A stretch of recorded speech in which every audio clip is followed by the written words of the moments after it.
ভুতুরে বাড়ির রহস্য। একদিন ছোট্ট গ্রাম রূপপুরে একটি পুরনো বাড়ি ছিল, যাকে সবাই ভুতুরে বাড়ি বলতো। কেউ ওই বাড়ির কাছেও যেত না, কারণ সন্ধ্যার পর সেখানে অদ্ভুত শব্দ শোনা যেত।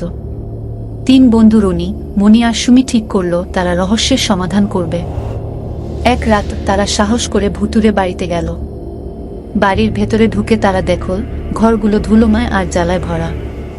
হঠাৎ তারা শুনতে পেল এক অদ্ভুত আওয়াজ, যেন কেউ কাঁদছে। তারা ধীরে ধীরে শব্দের দিকে এগিয়ে গেল।